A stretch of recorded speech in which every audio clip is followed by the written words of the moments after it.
cup, which is kind of along the lines of what Starbucks is going to try to do, or the best, no straw.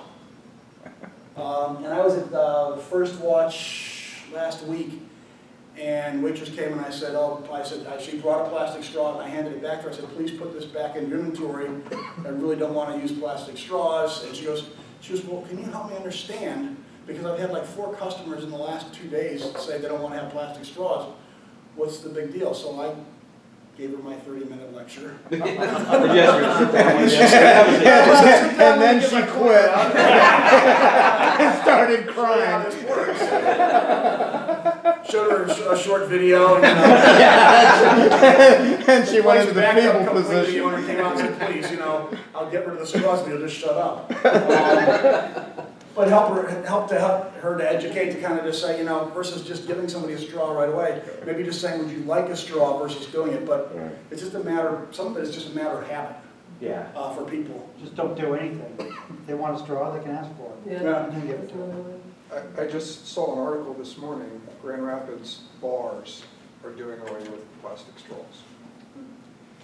I think this next year you're going to see a lot of movement on straw. Starbucks, I think, is a tipping point potentially, and so we'll see how much more picks up. But the video is really sad. I'm not gonna lie. Like if you see these fish and birds, it's like Michael Jackson video. You want to cry, So one of the turtle is just Yeah. painful to watch. There was a tortoise, a sea turtle, that was pulled into the boat, and it had something hanging out of its nose, and they literally with pliers slowly worked the straw out of its nose. And it was a straw about that long, all the way back up into its system.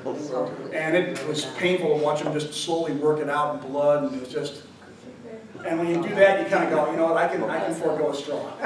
If that would save one turtle somewhere, that kind of pain, it's pretty easy to forego a straw. So just say no. The second one is 5 household products that are slowly destroying the environment. And I put away my P&G retiree badge when I watched this, read this, but laundry and dish detergent, single-use coffee pot machines, tea bags, because they're made out of not just a purely recyclable content, disposable wipes, which most have a large component of polyethylene or polypropylene, mostly polypropylene in them, and then plastic cling wrap and aluminum foil. So so my husband just found because I banned him from any caffeine. So he's found. This is a story into itself, I'm sure. I know. I need to talk. There's reasons why. He's sensitive to it, let's just say that. But he found these pods that they have caffeine in it, but it's like a water filtration process that they use to decaffeinate it. So it tastes just like coffee, and it's actually in a pod that's fully biodegradable. And he bought it online, and I can text him to see what brand it is, but it looked great. So maybe an alternative for these single-use That's coffee kind of pods. interesting. I have an espresso machine, and those cartridges are made out of aluminum foil, and 100% recyclable. They'll send you a bag, you mail it back, they take care of it. Yeah, cool.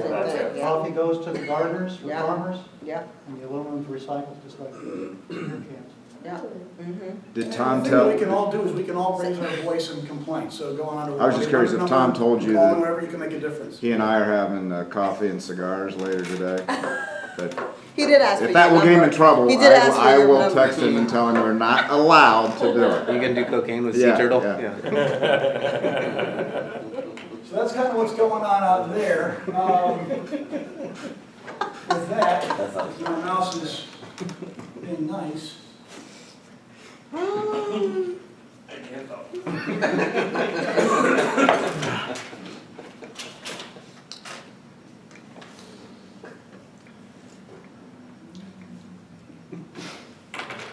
So what I did is I went through and I took a look at Kroger and AK Steel and what they have on regard to sustainability on their website. So this is totally a pull from what information they're putting out there.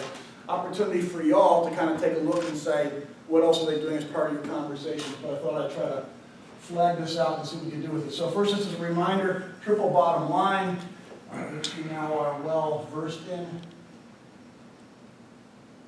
And then social sustainability, so equity, diversity, quality of life. So what role does a company play? What role do they think they play? And this feeds not only from this, but then into basic human needs, and how do they play out into their life as well? How do they see that role in their company? Have they looked at it from that standpoint? And then demographics. Do demographics affect each of these companies? And it should, if at least from a workforce standpoint, it will. Of how do they get, I mean, Kroger, I think, has got a couple 100,000 employees across the country, right? So, I mean, demographics will be a play for them as well as aging gracefully, and so how are they taking care of that? And then from a standpoint of AK Steel, they under cheap labor and manufacturing bust, how does that factor for them as well? What was the taste like chicken one? What was the taste like chicken? That's how you feed 9 billion some people. Okay. So beef is not a viable long-term unless you grow it by cells, and you can find a way to do that cost effectively and taste effectively, and get over the hump of some people are going to be like, not in a million years would I want to eat that stuff. No, of course not. But that's the thing, is you got to figure out a way. But cell-grown beef is probably better than Soylent Green, if you all know the old Charlton Heston movie. Ooh. So I won't go through that. Then there's things like revenues, profits, operational efficiency, capital efficiency, and solvency and liquidity. So you can go through that as part of your regular work within their marketing and profit and financial planning. Well, if you're talking AK, Professor, boy, that's a tough slide. Absolutely. You know, they don't do very well on any of those. So focus on it, and so recall, what's the #1 responsibility for any company from a sustainability standpoint? Gotta make some money. Got to make money. Gotta make some money. And so here's CSR, moral obligation. So what's their moral obligation to do things to respect communities, people, and the natural environment? Sustainability, meeting the ability of future generations. License to operate. And so we'll see more about that, but what do they need to have the permission for governments to be able to actually hold their operations? For AK Steel, that would be manufacturing and safety and all that. Same for Kroger. Kroger also then factors in the case of food safety and all that they have responsibilities for. And then reputation. What's the reputation? How does that strengthen and raise the value of their stock overall? And so we looked at CSR. There's generic social issues that aren't really tied to a company's operations or their long-term competitors. It's just they chose to play in that space. So United Way would be a generic social issue. So you know, in town here, folks would have a United Way type of an operation. They would choose to have their employees participate, not, and that'd be very generic. But you can also dial into a very specific approach. Sometimes you can select. Then there's value chain ones that are affected by their activities in their normal course. So things like Coca-Cola is very strong on water. And we'll take a look at that later today. And so water is tied directly to their activities. If you're not doing something with water and you go to a community and you say, hey, I'm going to be sucking a lot of water, and so I need to replenish that water, otherwise I'm not a very good neighbor. And so that would be more of a social chain, that's social tied to value chain. And then there's other ones that are social dimensions of competitive context that might make them look better in other places. So it's an edge for them. So for example, blood diamonds versus non-blood diamonds, something like that, where you'd say, okay, there are folks that just won't buy this because of the way it's being done. Products that offer recyclable pods versus non-recyclable pods, where you can take a social or sustainability issue and you can turn that into a competitive advantage for your company. Macy's, when I worked there, used to talk about like the bamboo fabrics a lot, of like how many stores like actually have like organic cotton and like recyclable materials for clothing. Yeah, so if you can find a way to make an advantage here, so for example, for Nestle that we're going to talk later on, if Nestle could figure out a way to get water into those bottles that wasn't pulling it out of aquifers and diminishing the local communities, that would be a potential competitive advantage for them versus somebody else that's pulling out of aquifers. So as an example, how do I make an advantage out of this? So how do you create a social agenda? Good citizenship, mitigating the harm. So responsible CSR, responsive CPR would be the generic and a little bit of mitigating the harm from your value chain. So that means I'm not polluting, I'm not throwing stuff into landfills as much. I'm trying to be just a good citizen. So those are all responsive. And then there's strategic CSR, which is looking at transforming your value chain, your supply chain and value chain to reinforce your strategy of being a better citizen overall. And then strategic philanthropy that leverages capabilities to improve the competitive nature. So what you're going to see is two companies here. One, Kroger is doing much more work in the strategic CSR area, and AK Steel is much more in the responsive side. Okay, so you'll see the difference as we go through some of the report, but I want to give you kind of a background on that. places to start, if you're starting an agenda, one is look at the Millennium Development Goals, which have just ended in 2015 and morphed into the Sustainable Development Goals from the United Nations. Here's the Kroger logo talking about their Zero Hunger, Zero Waste program, which ties directly into the MDGs and the SDGs. So they pull it right out there and said, ending poverty, ending hunger is a big part of who they are. And it's actually pulled out beyond their sustainability report into an overall Kroger CSR, strategic CSR move. So I threw together a bunch of stuff so that if you had like one piece of paper that would go like, okay, here's my cheat sheet. One is you've got the MDG, SDGs, you've got the social, environmental, and economic, and then this is pulled off of Kroger, which we'll see bigger, but it's got the same kind of thing. It's got people, planet, products, and then customers and communities. So it takes people and goes into, okay, there's people inside my company, and then there's who's out there. So there's in here, and then there's out there. And they see both, so they put it into a fourth dimension, which is outside. Then you've got Porter's 5 Forces model that you guys are living and breathing with. You've got your SWOT. Then you've got your whole CSR piece right here. And then that can take you into your sustainable value framework. And then what I lobbied in here also is the 7 benefits of doing sustainable work, how you can make money at this, which is very important for AK Steel, is how do you connect AK Steel's financial challenges with can they be more sustainable, and does that make them money, which helps them from a long-term standpoint. And then the circular economy here from Ellen MacArthur's foundation. And down here are the risks from the World Economic Forum. So things like water and forces and all that. And all that then ties into potentially a look at how you would run a sustainable value framework, which gets into reducing costs, innovation, positioning, reputation, legitimacy, and then an overall larger strategy. So that's your cheat sheet for the use. So now getting into specifics about them. So Kroger first. This is on their main page, boom, right up front, Zero Hunger, Zero Waste is right there. Not even before you don't even dive into your sustainability. Sustainability is up here, which is also on the front page, but there it is on their front page. So this is what we're all about, boom, flagging it right there. And mission ended by 2025, so they had a very clear endpoint in mind. We got how they're going to do that. And you can dive in and see the plan, which we'll have in here. 40% of all food produced in the United States is uneaten, yet 1 in 8 Americans struggle with hunger. So they're putting it out there right away. This is the issue. It's well understood. That's the data. If you've noticed, there's a lot of billboards around town now that have that 40%. Like, it's like a photo, and this is like 40%. I've noticed them like in 3 different spots. And once you start becoming aware of it, you'll start asking questions. So I ask, the food that's left over here, what do you do with it? And then I kind of get taller and bigger and just make it very clear. God, I hope you're not throwing it out there, because that would be a really bad plan. They say most of the time they pack it up, and if one of the folks that's working here takes it home or whatever, they try to take it someplace, so they don't throw it away. Or they give it to one of you guys to take home to feed them, the brood as well. So on their page, Jessica Allen, Kroger's Group Vice President for Corporate Affairs, and talks about the fact that they're working with both Feeding America and World Wildlife Fund. And more what you will see companies doing is working with NGO partners. They won't try to do it all on their own. Because frankly, if you try to do it all on your own, one, we go back to the SVF, reputation and legitimacy. These guys bring a level of reputation and legitimacy that you can't get just on your own by saying, hey, I'm going to start paying attention to food and feeding. It's like, well, yeah, but here's an organization that's what their job is, and here's an organization that's job is sustainability. So they give me, one, insight and smarts on the subject, but they also give me legitimacy by association. So Kroger's done a very good job of partnering with some key folks. That's great, but then what do you do with that is the key. So great partners is one thing, but it's very upfront that they're doing that. This was their announcement from back about almost a year ago now. And you see comments from Jessica, the slide you saw before, I pulled that back out. And then Diana V, from the CEO of Feeding America. And then Sheila Bonini from WWF. So, boom, there they are. They're flagging out right now. This is what we're going to go off and do. 42 million Americans struggle with hunger.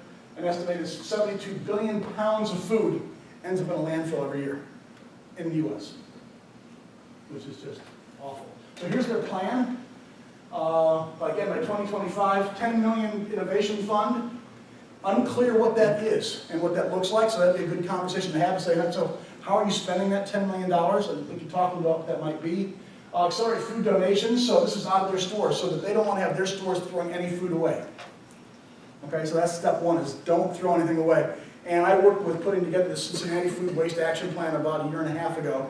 We had a food waste forum here at Cintas, and one of the things was trying to make sure that Kroger backdoor everything was going to some food bank in some fashion or form. And part of that is educating their workers to recognize end dates on products, and not throwing away milk, but getting it to some place where it can be used before it goes sour.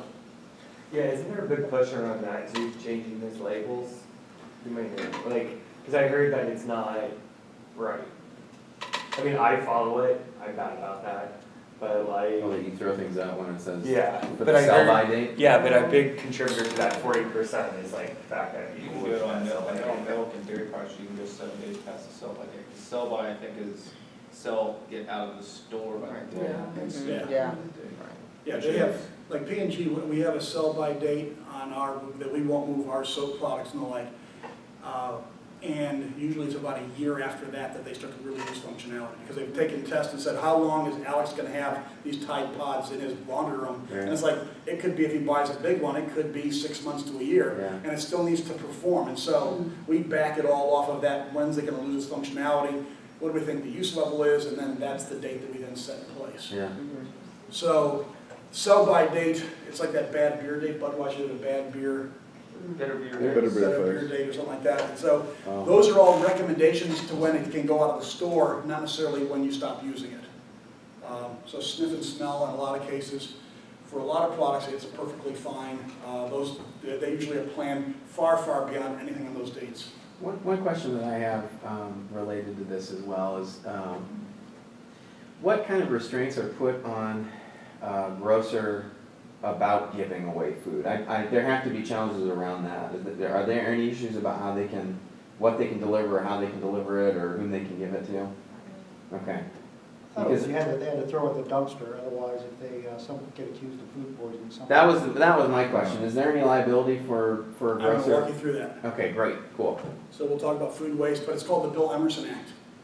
And so if you donate food, the only way you'd be held liable is if they could show that you were doing something nasty to the food.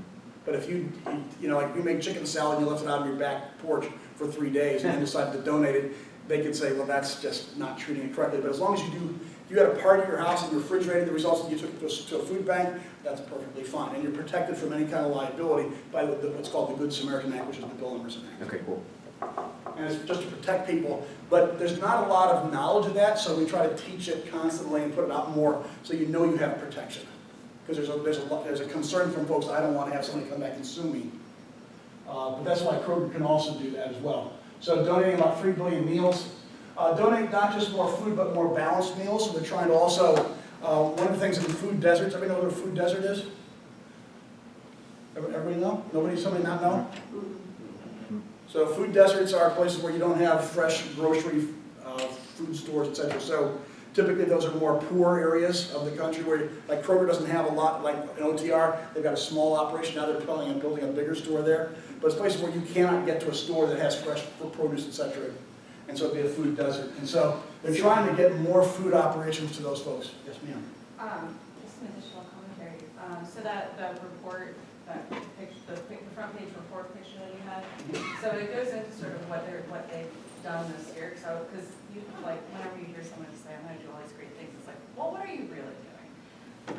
And so right now with the World Wildlife Fund, what they're doing is they're really going through their entire value chain to sort of figure out where the waste points are. And then with Feeding America, so basically they're doing all the studies in order to get to figure out what is the best way for them to do it, because it's a huge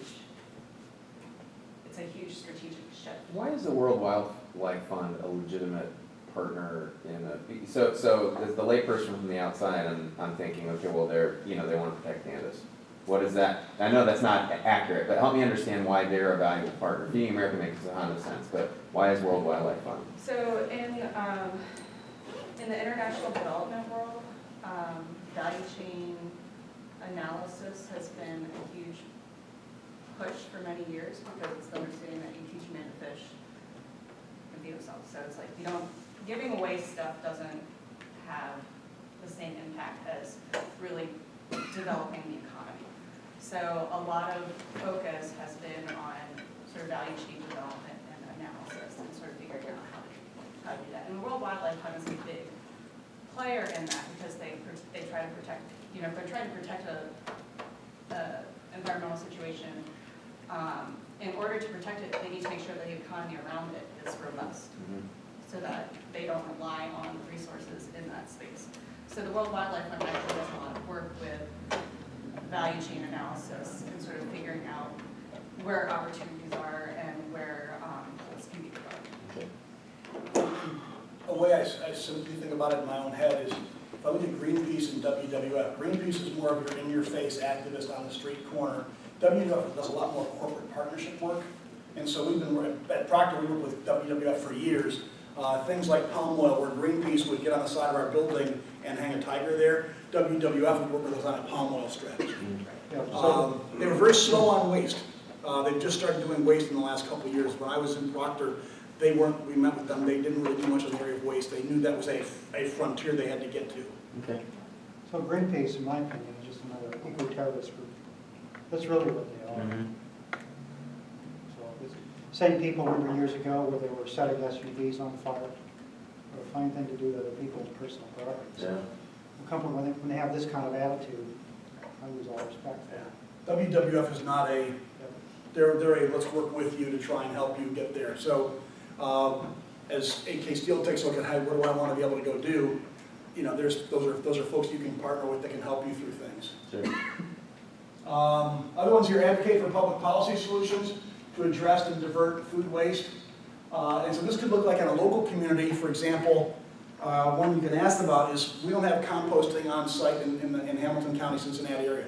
Columbus does, we do not, and it's a big outage, and then results in more food going to landfill because we don't have a composting area to put it in. There was one up in the west side, and it went out of business because due to complaints with licensing and permitting from smell, etc. So there's new technologies coming along, but those would be some of the things, as well as local legislation in Congress would like to help that.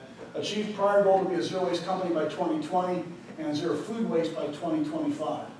And so they differentiate waste, like packaging waste and all that, versus food waste as two different animals. And they're realizing that food waste is harder because you can recycle cardboard and paper and plastic and those things fairly effectively and easily. Less systems in place for food waste, and so more work to be done. Join forces with long-standing partners, as we talked about, and then transform Kroger communities and improve health for millions of Americans by 2025. So a very strong, very clear plan of attack. And as they noted, they're touting their results as well. So here's how we're doing. So a pretty solid plan overall.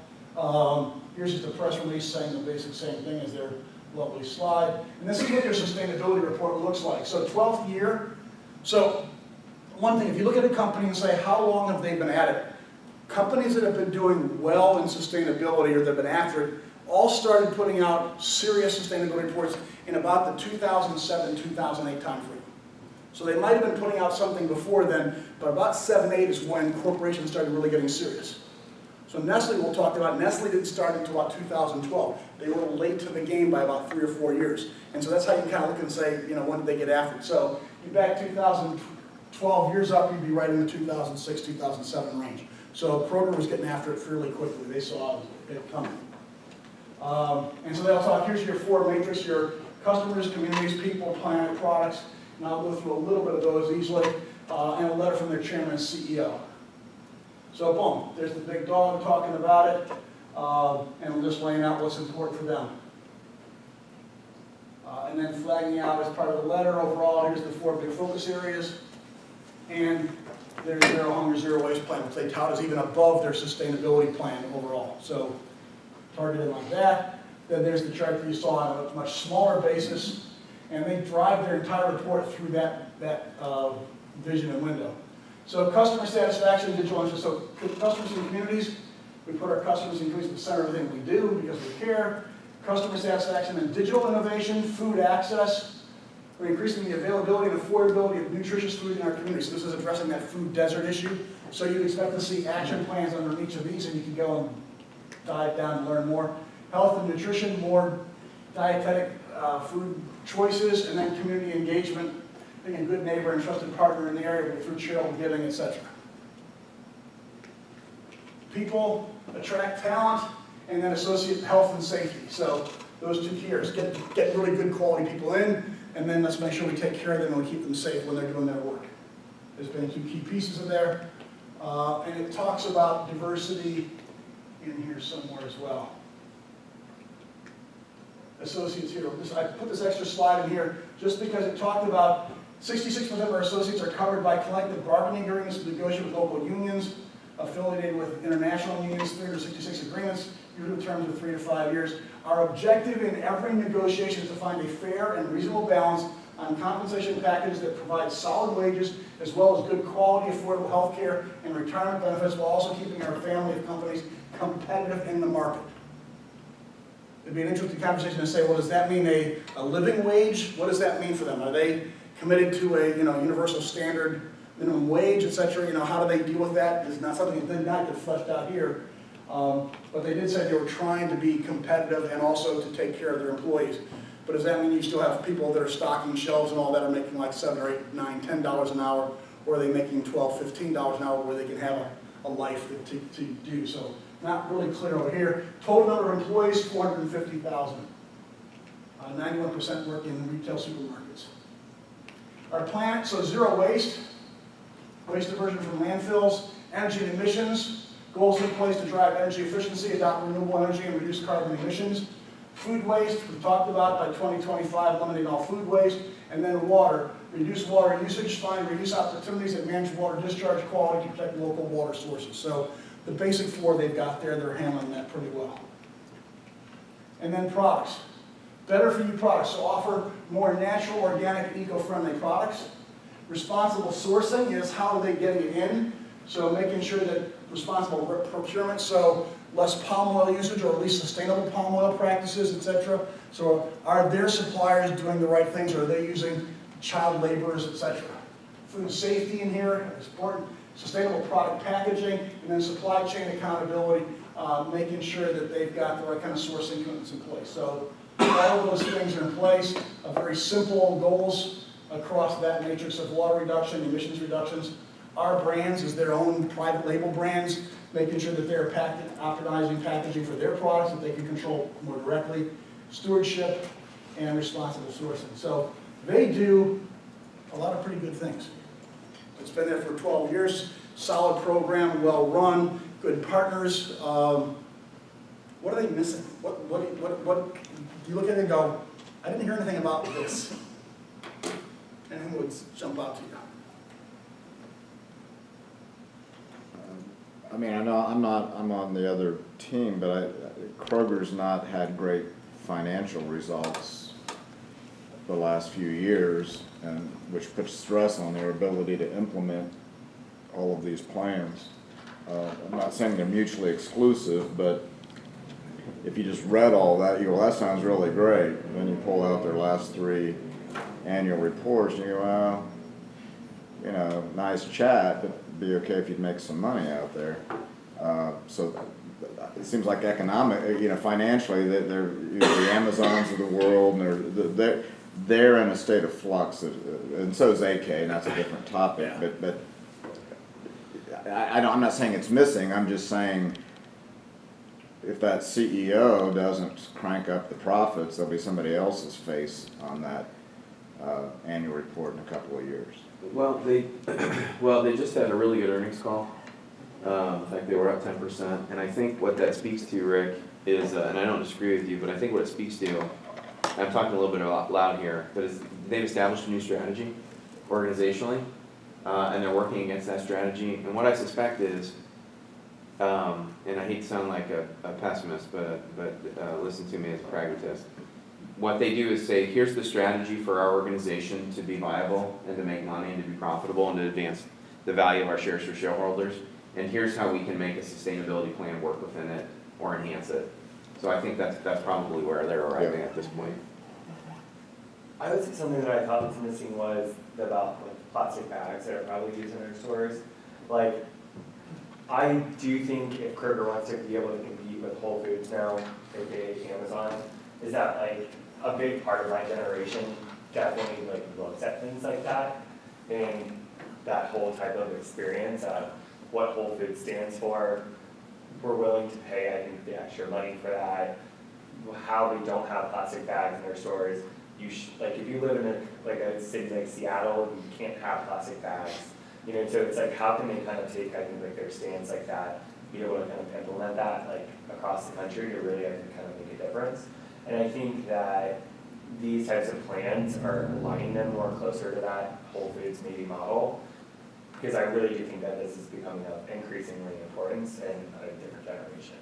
And to take that further, I didn't see anything here about implementing even recyclable stations where people can bring in their cans, you know, their soda bottles, their beer bottles, their plastics to be recycled, like they're doing in a lot of other And it would stores. fit with their community. So that's kind of my point is, if you take a look at this, it's that next level of penetration. So, you know, you look and you say, well, they want to work on food waste, but they're relying on like Feeding America in a lot of cases or local food banks, but where is that network? So there's organizations like 412 Food Rescue, I don't know if I mentioned them once before, Pittsburgh, and there's a bunch of these popping up where they use an app.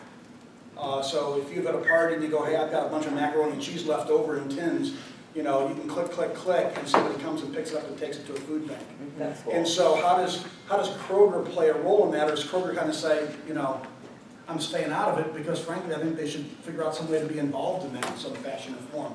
But I think it comes down to like expectations, like what's the expectation from the consumer of what role they're playing that, right? Like, because that's gonna dictate it. Like 412 is sponsored by a local food chain up in Pittsburgh, and so they get some of their seed money from them. So that's a role that Kroger could play in regard to integrating that better. The role of, I can be a recycling point of contact for the community, I can make it easier for folks. I mean, where does everybody in the community go at some point in time? They go to a Kroger. And so if that's the case, then use that as an education point to say, if you want to learn more or whatever. Their website's really good, but that's not mom or dad or the kids walking into the Kroger. When I go in there, if I just buy like 10 or 15 things, and I've got like my little just hand carry thing, they will put it into plastic bags without even asking. Yeah. It's just a default mode that they just, I'm looking and go, no, I don't want them in plastic bags. And so I just have them put it right back into my container, and I take it in my car, and I unload it into my car. I don't want any packaging. But that person is their face of the company to me. So Wilma, who I was dealing with yesterday, she's the face of Kroger to me, not Jessica or whatever. It's like, it's Wilma. And Wilma could easily say, do you have recyclable bags, or do you want to use plastic, or do you want to just have it go in back into your container and take it to your car? I mean, she has a chance in a matter of 30 seconds to be able to make a statement that could be pro-sustainability, and she doesn't do that right now. It's not something that they're trained in to do. It defaults into, let's put it into plastic. Yeah, because I think in like Seattle, if you do that, you have to pay like 10 cents for every bag or something like that. I mean, so if you're just shopping at, you know, a clothing store, it's not a big deal. But if you're like going grocery shopping, I mean, I feel like I walk out of there and it's like 50 bucks a bag. You know, like that could be kind of maybe material for some people. So. The last comment I make, and it goes back to the comment about Amazon and Walmart and Sam's and the like, is this plan